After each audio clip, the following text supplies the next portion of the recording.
Today we have for our first guest, actor, playwright, extraordinaire, rising star. She does it all, Jocelyn Bioh.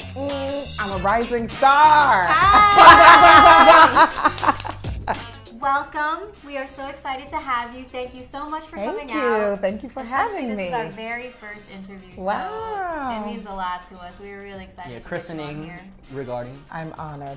We talked about it a little bit when we introduced you, but you are a Renaissance woman. You act, you write, do you dance and sing? Like, my gosh. Not well. No, not anymore. Well, I have to ask, like, what came first, though, the acting or the writing? Because you're doing really well in both. Well, professionally, thank you.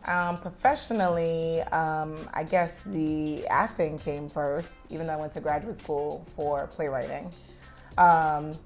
But when I got out of school, nobody wanted to read my plays. So I decided to continue auditioning and seeing what's what and seeing if I could eventually get a career pop. And I always knew I wanted to do both. And then eventually, after many years of stupid auditions, I booked something and then thus started a career. So you've worked with notable playwrights. Yeah. Brandon Jacob Jenkins, the genius. Jenkins the genius. He is a genius. He gets paid yearly for the next 5 years. That guy rolling in the dough. Yes. Susan Laurie Parks and was it Curious Case? What was it? I know, no one ever knows the title. The Curious Incident of the Dog in the Nighttime. I don't know. Simon the British Stevens. people made a long title. I don't know how to aid that, but yes, with Simon Stevens. Yeah. So you've worked with all these people. Has working with them informed your playwriting at all? I have to say, Susan Laurie Parks was most recently, and so I've always looked up to her. I'm like, she's the god. She's the Amon-Ra of, especially Black female playwrights. We're all just if we can have an ounce of the career and the talent that she has, and the capture of language that she has, and we would all be amazing. But I have to say, I feel like I've stolen a lot and learned a lot from Brandon because I've worked with him the most. Neighbors was both our first plays. It was my first professional play, and it was his first professionally staged play. Yeah, and so we've grown together in a weird way. Everybody was the third time that I had worked with him in the last 7 years. So I feel like I've stolen a lot from him in terms of just carefully crafting comedy, and then kind of pulling the rug from underneath you. You were laughing so hard, and now you're sad that you're laughing. It's kind of the way he goes, the way he works. So I feel like I've borrowed a lot from him. But he also mentored you, correct? Oh yeah, he did for the Mentor Project, which was not a setup. People think it was a setup. Yo, all you people out there who thinks it's a setup. It wasn't a setup, okay? I applied, and then after I applied, they were like, "Oh, you're gonna be the mentor." I thought, "Oh my God, that'd be so funny."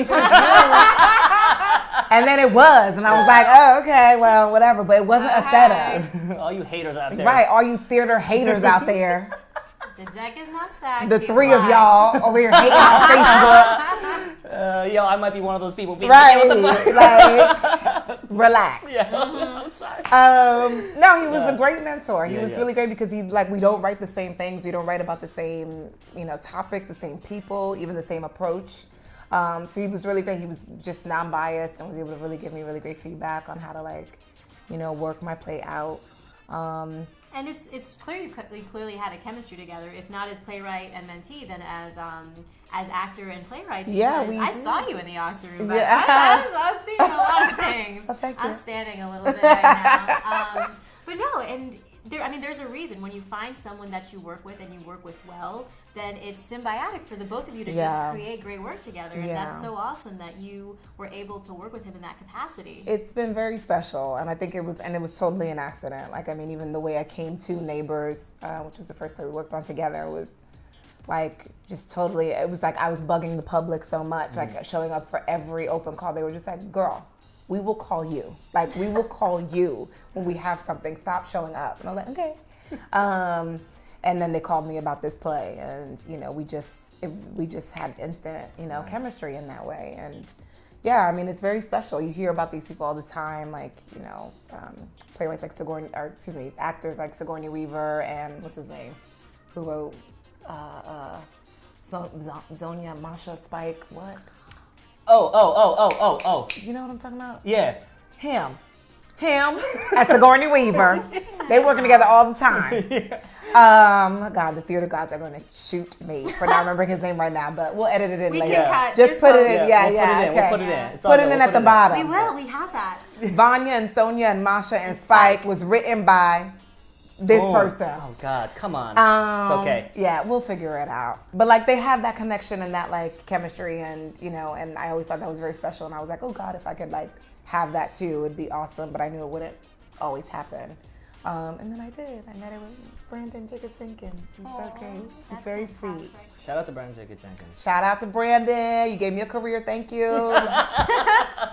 So besides your work with Brandon for the Cherryland Mentoring Project, this is your first production, your first full production outside of that? This is my first production. This is my playwriting debut. Cheers to that. That's Cheers. amazing. I'm out of wine, but cheers. Well, No. there's a little drop in there. It's There a you little. go. We'll Yeah, a little something. Yes, playwriting debut. It's very exciting. That is so exciting, especially with MCC. I have to ask, Golf clap that. Golf clap it. I know. Oh, thank you. So I had to ask, like, when you got that phone call, you know, what was it like? What was it like getting the call and then going through the process of? I was actually pretty shocked because up until that point, like my catchphrase that I always used to use was like always a reading, never a bride, and because I was just like constantly in this like hamster wheel of development that playwrights go through all the time. Right now. And it was like, I'm never gonna get there. So when, you know, my agent had called and said like, oh, they want to do a Play Labs reading, I was like, of course they do. A reading, you know? And that was where I was linked up with Rebecca Teichman to work on the Play Labs reading. And it really wound up being kind of like a workshop. It was like a week long. And so I rewrote the play in like 2 days. And that's where MCC saw that I don't fuck around. And they were like, oh, she like works hard. I'm like, yeah, I do. And it was very quickly, actually. I found out 2 days after my reading that they were gonna produce the play. So I like jumped out of my bed and just cried and screamed, told my agent like, are you serious? Are you serious? She's like, I'm serious, this is so exciting. It was very like cliche and emotional, but also just like, what a wonderful like marker of like several years of really hard work, you know, and you know that it happened just like that. My best friend says it takes a long time for things to happen quickly, and I really understood that in that moment. What was it like? I didn't know that Rebecca Teichman, or rather maybe I forgot, that she directed the reading. Is that correct? Yeah, she did. She did the reading. That's crazy. So, what was it like seeing it going from the reading now? If we haven't mentioned it already, it's being produced by MCC come November. Yeah. And it's in rehearsal right now. We're in rehearsals right now. So what's that process been like, going from the reading and then going into rehearsal? It's been, I mean, well, because we knew so early on that MCC was committed to producing the play, we had like about a year to kind of like set up. So we've had like steps, different moments in like my writing process too. I felt like I was really warm as a playwright after doing Nollywood Dreams for the Mentor Project, which was in the spring. And so, yeah, it's been kind of fascinating how the play has evolved. I think this is probably draft number 16 or 17. I write really fast.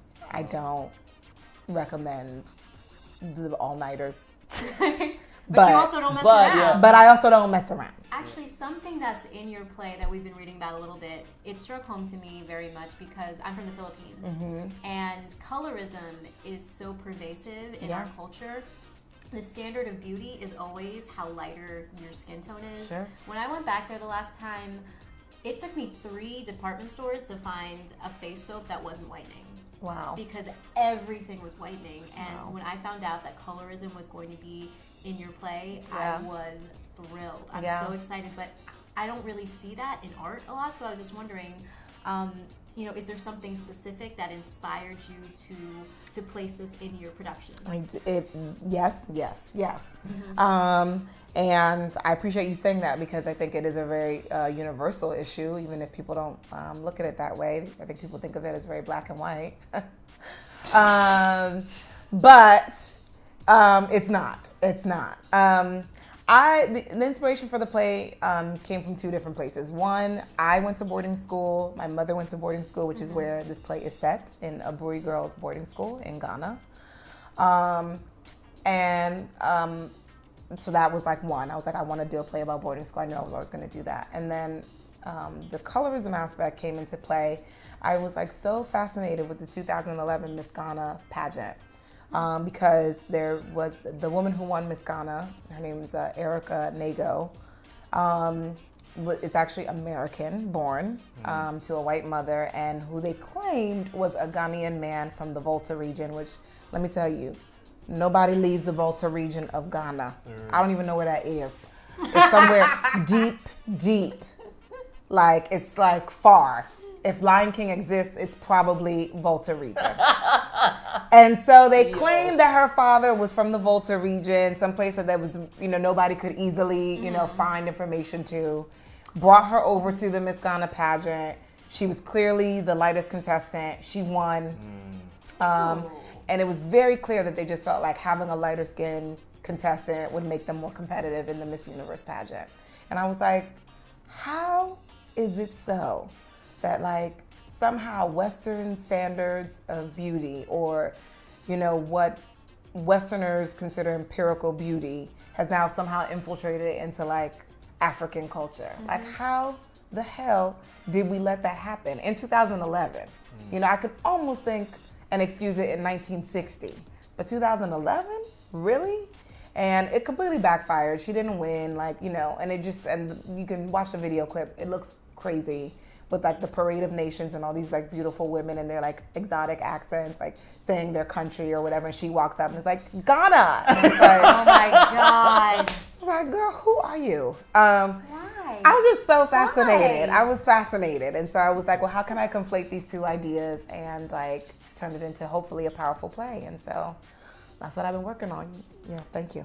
Cheers to I know, you. I'm just. Yeah, I give you props. I gotta say that is a beautiful thing that you're bringing. That makes me so happy on just about every level. Thank you. I mean, and it's been interesting too. I mean, like we have a cast of 8 Black women, which is like already rare. Amazing. And it's been really interesting, like the conversations and stuff that we've had around colorism and like how. Universal it's been, for everyone, and we really have a pretty international cast too. Not everyone is American, or they're first generation, or one of our cast members is Brazilian and Jamaican. One person's from Ghana, one person's from Nigeria. So it really does want to and then our director is like white Jewish lady. Right. Well, that's the funny part. I was like, oh my God, this white Jewish lady is directing the blackest play in New York City right now. So fun. But I mean, that's great now, especially, like Ars Nova just did K-pop. Right. Which has like 17 Asian actors in it. So like, theater's coming through with it. And it doesn't have to, I mean, I hate that those things now are so like groundbreaking and like, whatever, that like I have a play with 8 Black women and it's not a musical, that people are like, woo, woo, but I mean, hopefully, next year when there's a play with, 10, Asian women or 10 Black men or whatever, that won't be groundbreaking at all. It'll just be like, it should be what we're doing. Just another American story. Yeah, exactly.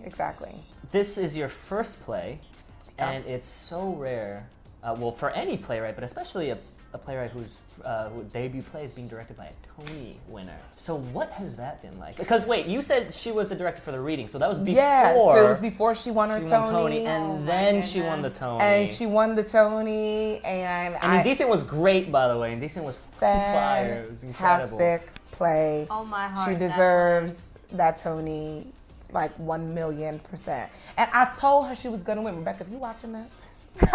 Remember when I told you we was walking down the street, we had just came from that Mediterranean spot that you took me to, and I said you gonna win, and you're like, I'm not gonna win, it's gonna go to the guy who did Oslo or whatever the heck play. And then she won. I could just see the like shock on her face. It was, I mean, it was kind of amazing. Like she almost looked like she was having a seizure. She totally wasn't, but she was just in such shock. And were you like at home just like I was like, oh shit, my play's about to be fire. working with me, dramaturgically, there's just something she understands instinctively about the craft of a play, of a good play. And that it's not done until it's done. So even today, when I thought it was done, I realized it's not done. So she like kicks your ass a little bit? Or? She does, but in the like kindest, gentlest way. Like she's totally, I mean, that's the thing. I would think that like, you know, having a Tony Award or whatever would maybe like change someone, or she's totally the exact same person. And like, I feel like weekly, I just have to remind her like, oh, you know, when something good happens, I'm like, look at you, Tony winner, you know? It's very fun to mess with her in that way, but she deserves it. She has an incredible career, and I'm so glad that the stars aligned that this is who I worked with my first time out the gate. So yeah, props to Rebecca. Props to Rebecca Teichman. Cheers to you. Go ahead, girl. Your hair is also amazing. What theater excites you right now? Like, what do you find inspiring in the theater that you're seeing? I think just the new, different stories. I mean, like this year alone, I had one of my friends in Guzzi whose play is going to get produced called Homecoming Queen at the Atlantic, directed by Woye Tempo. Go see it. African plays, yes. But she made this like season promotion. Yeah, you know, listen, we look out for our people. But she made this Facebook post about how this year, off Broadway, 10 Black women are being produced. And I was like, wow, you know, like and you know, to see my name on that list, you know, among these other names, Susan Laurie Parks and Jackie Sibless Drury. It's like, I couldn't believe that you've entered the pantheon. Yeah, you know, and that I'm walking in with this collective of like sister scribes, you know, who have all been pounding the pavement for a really long time, and that it's all happening for us in the same season. And that just feels really exciting. I can't specifically say like one play or this alone, but just like to actually witness, you know, what I hope is the tide changing. It's pretty fantastic because it's just been such a white boys club for so long. I mean, even at, you know, MCC, like I'm the first Black female playwright they've produced in 26 years. Is that right? Yeah. Sorry, MCC. Y'all know the deal though. It's good. You finally came to your senses. Pendulum swung back. You know, hey, here we go. I mean, but that's a long time to like not have any Black voice ever in 26 years. So I mean, it's exciting. I'm glad that you mentioned how you pounded the pavement too, because it's always a twist in my heart when people try to portray it as an overnight success. Oh, like, yeah. Oh, no. They work. They have been working I've worked so many hard. nights, many overnights, not just one night. It's been a long time. It's been a long time. I've been out of school for 10 years, you know? So to now just begin getting my first play produced, I'm just like, you paid your dues. It takes a long time. Yes. Thank you. We talked about school, and one of the audiences that we are trying to reach with this show is people that are in school. We want to reach the younger crowd and show that theater is not necessarily an elitist thing. Mm-hmm. So people that are interested in theater as their profession, do you have any advice to aspiring artists that are in school right now? Yeah. Don't do it. No. Yo, cut this shit. No. Let me like get my Viola Davis on and think of something really inspiring to say. No, honestly, what I usually tell people is that like this business is not easy. Doing art and making art, pursuing art is not easy. And so just do. And I feel like often, people always ask me like, oh my God, how do you write a play? I'm like, write a play. God, how do you like get into plays? How do you like, you know, get stuff? I'm like, did you audition? Like, it's almost like there's like a step that they feel like they need to skip for some reason and not just like actually walk through the thing. Like, you know, if you need to get out of the house, you walk towards the door, you open the door and you leave. And sometimes I think people don't understand that. Like there's not a bunch of organizing that needs to happen before you can sit down and write a play. But yeah, just go and do the thing. Yes, do the thing. Do the work. Yes. And like eventually this is all also like a marathon, you know? You start off in a marathon there's 1,000 people running, and eventually, you know, people fall away, people slow down, people don't finish, people quit. And the ones who, you know, keep running the race or whatever eventually finish, and you know, whatever. The TLDR is, if you don't got the hustle, don't fucking play the game. Listen, listen. What do you recommend? If you could recommend anything, it could be theater, it could be anything else, what would you recommend to those that are watching? Like a specific play? It could be theater, it could be a book, it could be a musician. Like what? So here's the thing. Our show recommends fire, off-Broadway and off-Broadway theater. Okay.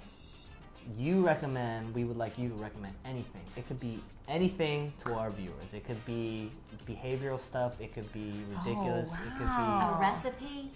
whatever you want. Restaurant? Like Tell them. Tell them. Restaurants. I love food.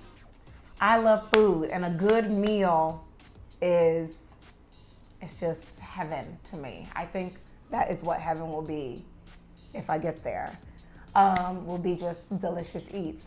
So that being said, I recommend going to Quality Eats in the West Village. Ooh, food is banging. yes. They got this Newski's bacon with this jalapeno jelly. Listen, I know it sounds crazy, but it's amazing. It's amazing. I've literally been to that restaurant 20 times, and I'm not even, well, my boyfriend takes me because I don't got money, but. Shout out to Quality Eats. Shout out to Quality Eats. Shout out to my boyfriend for always paying. I love you both. Well, thank you. Thank you so much for coming on this and was being so much our fun. first interviewer. Yay!